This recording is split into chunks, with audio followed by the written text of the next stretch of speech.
Hey everyone, and welcome to the Dota 2 Builds of the Week, the weekly series where I show you guys top 5 meta builds to help you get started with new heroes in Dota 2. As always, a link to my Twitch is down in the description below if you want to catch the action live, as is a link to each of the builds we're discussing today. That being said, we're getting started with Faceless Void in position 1 hard carry. Faceless Void has actually had quite a tremendous win rate right now, hovering in the mid-50s, and that's pretty solid. And he's also a pretty relatively beginner-friendly hero to pilot. There is some complexity to him, but let's just talk about how he's built. Now, with Faceless Void, there's a couple things to consider. First of all, there is a value point in time dilation simply because it does have some value early on, but Time Walk is what you want to take as your first skill. Something you need to know, especially if you're a new player, is that it has a 24-second cooldown. So with Faceless Void, you generally don't want to be too aggressive in the lane. You want to kind of play a little back, get your CS. You want to play for like your Chronosphere essentially. Time Walk is a nice get out of jail free card, but you don't want to like abuse it, especially with the high cooldown. You are going to be focusing on getting Time Walk early on. The bonus damage is just too damn good to pass up. It allows you to farm more effectively as well. You're taking stats up front and lane. You're going your treads into Mask of Madness. The Mask of Madness is important because it allows you to farm very effectively, especially since Faceless Void, he disproportionately benefits from attack speed thanks to Time Lock. And because of that, it's important that once you have Chronosphere, you Chronosphere and then you Mask of Madness, so that you have that burst of like damage potential, so you can kill someone within Chronosphere. From there, you're generally going Maelstrom, BKB into Mjolnir.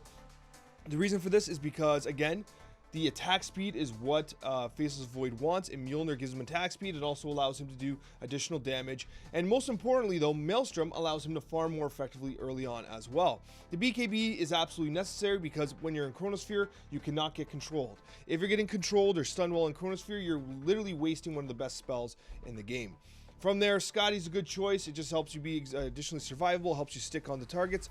But ultimately, instead of Scotty, if you're against like a Drow, maybe you consider going Butterfly. Or if you're against a PA, you go MKB. If you're against a Medusa, maybe you sneak a Diffusal in there. But ultimately, what you really want to do is you probably want to get a Refresher Orb. Not just because it allows you to Chronosphere twice, but it also resets your BKB as well, which is something that a lot of people often forget. Regardless, right now, Faceless Void is a very strong contender as a top tier position 1. I actually did a full beginner's guide on him, and I'll link it up above. So if you're interested in learning him from scratch, if you're a new player, I've got you covered. Let's move on to position number 2. Alright, in position 2 mid, we're talking about Leshrac. Leshrac is one of those heroes that he has a lot of potential, and if you're relatively new to the game and you're trying to pilot mid, Leshrac is a good choice. He has a stun, although it's a little unreliable.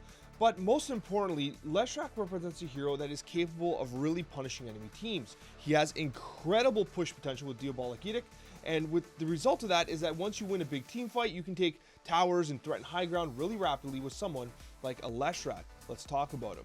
So basically, with regards to builds, early on, if you're mid, you are going that early bottle, that's what you want to do. But most importantly, you are focusing in on Lightning Storm. It doesn't scale particularly well later in the game, but it is one of those skills that, provides you with a lot of value up front. And then from there, you are taking value points in Split Earth whenever you can. It's a good zoning ability. It's just a good ability to have. Especially if you can combine it with other stuns, like if you have an Ogre Magi or something along those lines. With that being said, you eventually are taking Pulse Nova, but you ultimately want to get the Diabolic Edict, and when you can, you are going to be maxing that out. The reason for this is because it's pure damage, it pierces BKB, it does a tremendous amount of damage, particularly to structures. So it's one of those abilities that, like, this is what allows him to push so effectively. This is the skill, and it's truly remarkable how much damage Leshrac can do to buildings. With that being said, the general buildup is Null Talisman, Arcane Boots into Eul Scepter. The Eul Scepter is important because it provides you with a setup for your Split Earth. Again, it's relatively unreliable, so there's a bit of a cast time to it. The result of that is that you Eul Scepter a guy and then you Split Earth them as they land. Because Leshrac Split Earth, he has a very large cast animation, so it's very easy to predict, and they're therefore very easy to dodge. There's a couple different movements here. Some people go Kaya into Kaya Sange, but realistically, the Kaya into Bloodstone is what most people are going towards here. The added spell lifesteal is amazing, especially considering how much spell damage he's actually doing here. Basically, everything he does is spell damage, and the result of that is that you get a lot of sustain through the Bloodstone. And then finally, Boots of Travel, so that you can split push with Diabolic Edict and basically apply a lot of map pressure overall. Regardless, Leshrac represents a hero, especially if you're new to the game, that he has some like nuance to playing him, but overall, the amount of pure push potential he has allows you to close out games at many points throughout the game of Dota. Alright, so here's a guy that we don't talk about very often, and that is Viper. Viper's an interesting hero because while he's often played mid, he's often being flexed in position 4 as well. But currently the sweet spot, especially in the Pro and High-MMR meta, is the offlane. And while he's not a traditional offlaner as a ranged hero, he does provide a lot of things that a lot of offlaners are looking to do. Most importantly, he wins the laning stage. He is so punishing to lane against. So let's talk about his build. Essentially, if you're going off lane, what you want to do is you want to focus in on poison attack. This allows you to just harass the crap out of the enemy safe lane. It basically ruins their lane. Laning against Viper is an absolute nightmare, and that's what poison attack allows you to do. You're taking mangoes to sustain the mana requirements for your poison attack. You are taking a point in nether toxin so you can zone and secure some last hits. But usually if you're mid, you focus in on nether toxin. Because you're playing off lane, you're focusing in on poison attack. So just so you know, in the event that you take him to the mid lane, the build's a little different. With that being said, you are taking a value point in corrosive skin, Viper Strike whenever you can, double Wraith Band, because again, this is like a hero that you want to force an early timing. You want to be an absolute nightmare. You want to be taking over their jungle. You want to be harassing their safe lane carry. You want to make it an absolute nightmare game for them. You want them to literally want to uninstall the game. Double Wraith Band into boots, Dragonlance basically does exactly that. It makes it so that you have such an early power spike that they cannot fight you. No safe laner can man fight a Viper at this point in time. They're going to be forced to have supports rotating in. They're going to be forced to kick you out, all the while you're making space for your carry. With that being said, remember, corrosive skin is a cool ability, but it doesn't replace, you can't do it in Axe with Vanguard does. You can't just tank up an immense amount of damage.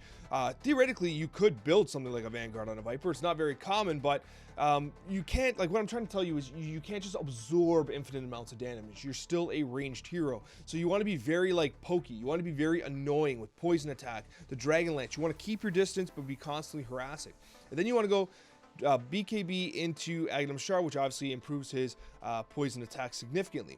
From there, depending on the game situation, you definitely want to tank up as an offlaner, whether that be through an AC if you want to activate the rest of your team and reduce the enemy armor. It also goes, without saying that Lotus Orb can be extremely valuable if you need to dispel or provide a reflection.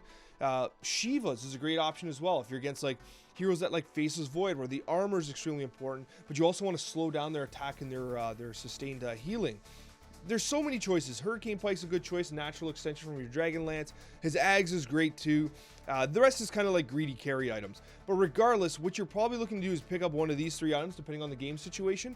But realistically, Offlane Viper is one of those heroes right now that has a lot of potential. He's really interesting. He's super fun to play, especially in the early parts of the game. He does tend to fall off. That's something you need to be aware of. He does tend to fall off, but as you would expect from most offlaners anyway. But regardless, Viper 3 is legit in the meta.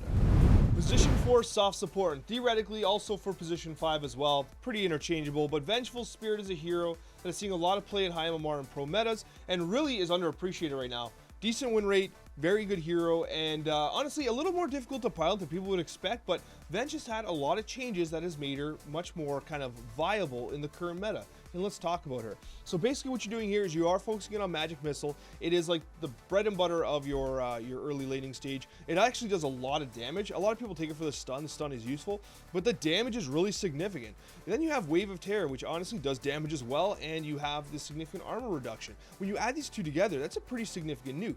However, it is very mana intensive. So that is why, as a Vengeful Spirit, you often look at getting a Ring of Basilius early to help sustain your mana, but you're going to have to bring out some clarities at some point as well. With that being said, because of her playstyle, it's very important you go Wand and also consider Raindrops as well. The reason for this is because when you swap, you usually swap right into the enemy lineup. You're there and you're going to get killed, you're going to get blown up. And if you can absorb some extra few hits and a couple extra spells and survive a little longer, maybe even get away, the amount of extra tank ability that the Magic Wand and the Raindrops give you is absolutely immense. With that being said, the Abaddon Shard really amplifies her Magic Missile, which is you want to do, especially if you take the cooldown and extra damage, and obviously, well, you won't get to 25, but whatever. And then her Ags is absolutely amazing. It gives you added sustain. I say sustain, but really you die, but then you're just alive again anyway as the ghost. And then when you respawn back where your ghost is. It really helps you to kind of have an everlasting presence in fights, which as a position 4 or 5 can be super valuable. It's a really interesting ags. And finally, Aether Lens, which just helps you overall with everything, especially with Nether Swap. That extra range can really help pull people out of position. It'll throw you away out of position too, but regardless, it'll really help you to secure some important kills. From there, right, you know, I like the bongo boots. It's a really good build-up if you get rich. It's an expensive item, but your usual cast of support items as required. One thing I'm seeing in pro meta, though, is Wraith Pact being built on Venge. You see it every once in a while. It's a pretty expensive item. Builds from Vlad's, which is cool because, I mean, she has Vengeance Aura, so as an Aura carrier, she's interesting. But regardless, a really interesting item because of the its effect, right? You're really reducing all damage done by enemies in 900. That's pretty legit, right? So Wraith Pact is a pretty interesting item. Still seeing some experimentation. I thought I'd bring it up because I know you guys like to experiment. Regardless, Vengeful Spirit, position 4, I mean, or 5. Regardless, she's in the meta. In position 5 hard support, Abaddon is a hero that is just so damn fun to play, especially if you're new to the game and you're looking for a hero that is like really forgiving. He is one of the most forgiving position 5 supports that you can play right now, kind of like a new meta position 5 support. He's also a hero that traditionally has been kind of like a carrier offlane or stuff like that. He's kind of been all over the place, but right now, especially in the pro scene, he's being played as a support. Let's talk about his build. Basically, one thing worth noting is that the reason why he's such a valuable support is not only does he have a heal, like yes, he's a heal, support heal, whatever, but it's the dispel of a Photic Shield, which is so valuable. Strong dispel. An ally gets stunned, dispel it. It's a strong dispel. You know, it's so valuable. Not only do you give them additional armor, and you give them additional effective HP, and you do damage when it explodes, but the strong dispel is incredibly valuable. And it's on a 6-second cooldown at level 4. It's absolutely insane. It's such a good ability. Curse of Avernus is interesting, but you only take a value point to harass. It essentially allows you to get that slow and allows you to kind of like really trade effectively in the lane. That's why you do take an Orb of Venom early. It's kind of like a value Orb of Venom. It's really hard to trade into an Abba. He's very effective at trading, especially with Curse of Avernus early on. Curse and a shield, you're pretty hard to deal with. With that being said, you are focusing it on shield, and then once your mana starts getting fixed up, you're going to miss coil so you can heal. Now, the key thing about Abba is that you are going to be blocking the enemy camp. You're taking the magic stick because you're a support, right? You're not going to be able to itemize that greedy. So the magic stick and even a raindrop is going to go a long way to helping you be survivable, especially with borrowed time, right? Because after you pop borrowed time, it's super important that like you wait till the cooldown's up again, right? That 40 seconds, that magic wand, those raindrops could be extremely valuable. That being said, you are going towards a Holy Locket. It really amplifies the amount of missed coil heal you can do. It really allows you to have like a targetable kind of burst heal that you can use with the Holy Locket itself. Into the bongo boots. Now, one thing I will mention is that you are going Solar Crest before. Now, Abaddon's interesting because although he's a frontliner, with borrowed time, like the amount of damage he takes isn't that not big a deal, right? Because the way you do is you kind of kite it out. So giving up your armor and taking more damage to allow your right-clicking Wraith King or PA to do more damage doesn't really affect Abaddon that much. So between the bongo boots and the drums of endurance, picking up a Solar Crest is usually a great idea. You can also pick up other items depending on the game situation, right? Like if you're against an alchemist or bristle or a morphling, like instead of going Solar Crest, get a vessel, right? It's whatever, do whatever you got to do. But anyways, you end up going bongo boots, which is great, into his Ags, which is ridiculous. It basically sends out heals anytime, borrow time's active and your allies take a significant amount of damage. It's like 500 something damage.